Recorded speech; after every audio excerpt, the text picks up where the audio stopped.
इस छोटे से वीडियो में बात करेंगे जो एसी आप अपने घरों में यूज़ कर रहे होते हैं वो किस तरीके से काम करता है, कौन कौन से इंपॉर्टेंट पार्ट्स या कंपोनेंट जो है इसमें लगा हुआ होता है और ये इन्वर्टर और नॉर्मल एसी में क्या अंतर है। जैसा कि आपने सुना होगा इन्वर्टर एसी बहुत अच्छा होता है, कम इलेक्ट्रिसिटी खाता है, बिजली बिल में बचत होता है, तो इसके पीछे का साइंस क्या है। और अगर आप 10वीं क्लास के भी छात्र हैं तो इस वीडियो को जो है बहुत ही सरलता से जो आप समझ पाएंगे और आखिरी जो है खुद कमेंट करके जाएंगे कि यार वाकई मज़ा आ गया।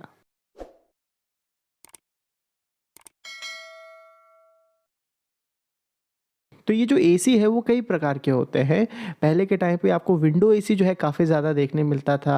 अभी जो है स्प्लिट एसी हम बहुत ज़्यादा यूज़ कर रहे होते हैं और अगर आप ऑफिस और मॉल वगैरह में जाएंगे तो वहाँ पे सेंट्रल एसी, पैकेज एसी भी आपको देखने मिलेगा। तो ये जितने भी प्रकार के एसी होते हैं ये जिस तरीके से काम करते हैं और इनमें जो जो इंपॉर्टेंट कॉम्पोनेंट हम यूज़ कर रहे होते हैं वो सेम होता है। अब चूंकि स्प्लिट एसी हम बहुत ज़्यादा यूज़ कर रहे होते हैं तो इसके मदद से जो है इसके पीछे के साइंस को हम समझने की कोशिश करेंगे। तो कुल मिलाकर के जो है साइंस के दो नियम है जिसके सिद्धांत पर ये काम करता है।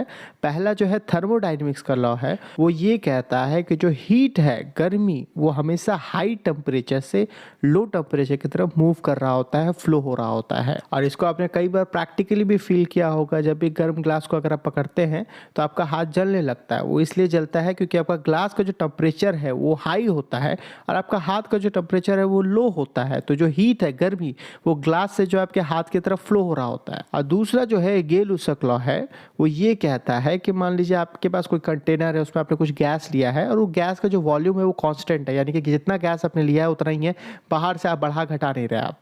तो अगर उस गैस का प्रेशर आप इंक्रीज कर रहे होंगे, उसको कंप्रेस कर रहे होंगे, तो उसका टेम्परेचर भी बढ़ रहा होगा।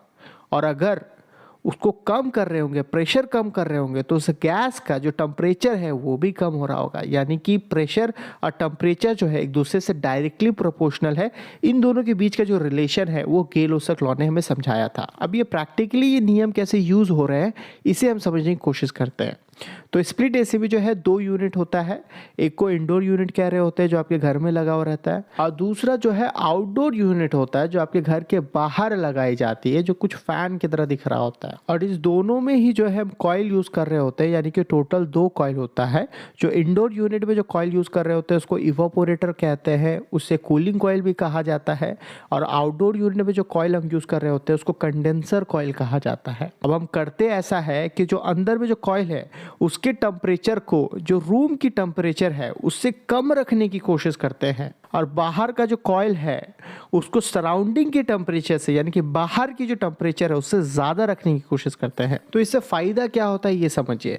जैसा कि हमने कहा कि अगर रूम का जो कॉइल है, जो इवापोरेटर कॉइल है, अगर ठंडा होगा आपके रूम के टेम्परेचर से, तो रूम की जो गर्मी है, जो हीट है, वो उसको एब्जॉर्व कर रहा होगा, और वो एब्जॉर्व करता है। और फिर कंप्रेसर की मदद से एक तरीके से इस हीट को हम कंडेंसर कॉइल तक पहुंचा देते हैं। अब चूंकि कंडेंसर कॉइल जो है बाहर की टेम्परेचर से ज्यादा होता है, तो जो हीट है वो क्या बताया था हमने थर्मोडायनेमिक्स के लॉ के हिसाब से कि हाई टेम्परेचर से लो टेम्परेचर की तरफ मूव करेगा, यानी कि वो हीट को जो है रिलीज कर रहा होगा, बाहर फेंक रहा होगा। तो एक तरीके से आप ऐसा कह सकते हैं कि अंदर का जो कॉइल है वो आपके रूम की गर्मी को खींच रहा होता है, और कंप्रेसर की मदद से इसको बाहर तक हम पहुंचाते हैं, और ये बाहर की जो कॉइल है, जो कंडेंसर कॉइल है, इस गर्मी को बाहर फेंक रहा होता है। तो ये तो हमने ऊपर ऊपर से बात की है और आपको एक अच्छी अंडरस्टैंडिंग मिली होगी, पर थोड़ी गहराई में और जाकर के चीज़ों को समझते हैं। और ये जो गेल-लुसाक जो हमने बताया कि ये भी यूज़ हो रहा होता है, तो ये कहाँ पे यूज़ हो रहा होता है उसको भी समझते हैं। ये जो इवापोरेटर और कंडेंसर कॉइल के बारे में हमने आपको बताया, तो ये दोनों जो है एक दूसरे से पाइप से कनेक्टेड होता है जिसे डिस्चार्ज लाइन कहा जाता है। और इन सब के अंदर जो है एक गैस होता है जिसे रेफ्रिजरेंट कहा जाता है।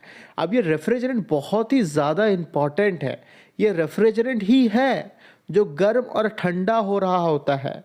जब ये गर्म होता है तो बाहर हीट को रिलीज़ कर रहा होता है, और जब ये ठंडा होता है तो बाहर से जो है हीट को एब्जॉर्व कर रहा होता है। और इसी रेफ्रिजरेंट को जो है कभी हम लिक्विड में बदल रहे होते हैं तो कभी हम इसको गैस में बदल रहे होते हैं। तो जब ये रेफ्रिजरेंट आपके इवापोरेटर कॉइल के अंदर होता है तो उस वक्त ये गैस फॉर्म में होता है और ये ठंडा होता है। इसी वजह से हमने कहा कि आपका इवापोरेटर जो है आपके रूम की गर्मी को जो है एब्जॉर्ब कर रहा होता है। फिर जो कंप्रेसर है जो बाहर आउटडोर यूनिट में लगा हुआ रहता है, तो वो कंप्रेसर क्या करता है, इस गैस को खींच करके उसको कंप्रेस करता है, उसके प्रेशर को बढ़ाता है। और जब प्रेशर बढ़ रहा होगा तो हमने क्या समझा था कि गैस का टेम्परेचर भी बढ़ जाएगा, गेलोसक लॉ के हिसाब से। तो अब ये जो हाई प्रेशर और हाई टेम्परेचर वाला गैस है, इसको कंडेंसर के पास भेज रहा होता है ये कंप्रेसर, और उस कंडेंसर में हम क्या कर रहे होते हैं, इस गैस को ठंडा करने की कोशिश कर रहे होते हैं और उसको लिक्विड में बदल रहे होते हैं। आपके कंडेंसर में एक बहुत बड़ा फैन लगा हुआ रहता है जो बाहर की ठंडी ठंडी हवा को जो है आपके कंडेंसर में फेंक रहा होता है, ताकि अंदर से जो गर्मी लेकर के आया था वो बाहर निकल सके और ये जो कंडेंसर है उस गैस को जो है लिक्विड में बदल सके। तो ये लिक्विड में तो बदल देता है पर वो उतना ठंडा नहीं हो पाता है। तो फिर हम इसको एक्सपेंशन वाल्व के अंदर भेज रहे होते हैं। ये एक्सपेंशन वाल्व क्या कर रहा होता है, ये उस रेफ्रिजरेंट का जो प्रेशर है उसको डिक्रीज कर देता है। तो अगर प्रेशर डिक्रीज हो गया तो हमने क्या कहा था कि टेम्परेचर भी डिक्रीज हो जाएगा, यानी कि अब जो आपका रेफ्रिजरेंट है वो ठंडा हो जाएगा और इस ठंडे वाले रेफ्रिजरेंट को वापस से हम इवापोरेटर कॉइल में भेजते हैं ताकि आपके रूम की गर्मी को ये एब्सॉर्ब कर सके। यानी कि ये जो पूरा प्रोसेस है वो साइक्लिक प्रोसेस है। और आपने यहाँ पे देखा कि रेफ्रिजरेंट का काफ़ी ज़्यादा इंपॉर्टेंट रोल है। तो ये तो हमको समझ में आ गया कि एसी जो है किस तरीके से काम करता है और उसमें कौन कौन से इंपॉर्टेंट पार्ट्स लगे हुए रहते हैं और उसका क्या काम होता है। अब ये इन्वर्टर एसी और नॉर्मल एसी में क्या अंतर है, तो देखिए इन्वर्टर एसी जो है ना उसमें जो हम कंप्रेसर यूज़ कर रहे होते हैं वो अपने स्पीड को चेंज कर पा रहा होता है कूलिंग के रिक्वायरमेंट के हिसाब से। यानी कि मान लीजिए कि आपने 20 डिग्री सेल्सियस में सेट कर रखा है, तो उसके बाद क्या होगा कि आपका कंप्रेसर फुल स्पीड में घूमेगा और जितने रेट से वो कूल कर सकता है, ठंडा कर सकता है, करने की कोशिश करेगा। और जैसे ही मान लीजिए 20 डिग्री सेल्सियस आपके घर का टेम्परेचर पहुंच गया तो फिर वो एकदम आस्ते आस्ते जो है रोटेट करना स्टार्ट करेगा, अपने स्पीड को कम कर लेगा ताकि उस टेम्परेचर को मेंटेन करके रखे। बट नॉर्मल एसी में ऐसा नहीं होता। नॉर्मल एसी में क्या होता है कि जैसे ही आपका 20 डिग्री सेल्सियस वो पहुंचा फिर वो कट हो जाता है, मतलब कंप्रेसर चलना बंद हो जाता है। तो फिर आप तो सोच रहे हो कि यार तब तो ये बढ़िया हुआ ना, फिर नहीं चलेगा तो बिजली कम खाएगा, वो तो हमेशा चलता रह रहा है।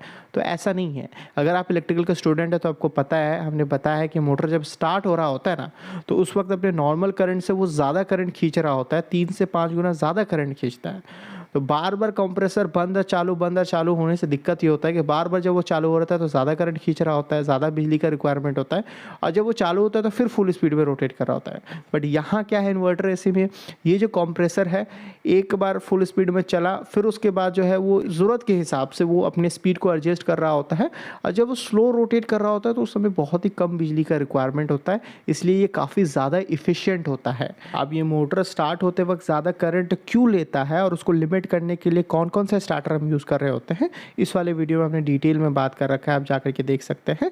उम्मीद है आपको एसी के बारे में जो है काफ़ी बढ़िया अंडरस्टैंडिंग मिली होगी। होम अप्लायंसेस से रिलेटेड और भी वीडियोस देखना चाहते हैं तो इस वाले प्लेलिस्ट को फॉलो कर सकते हैं।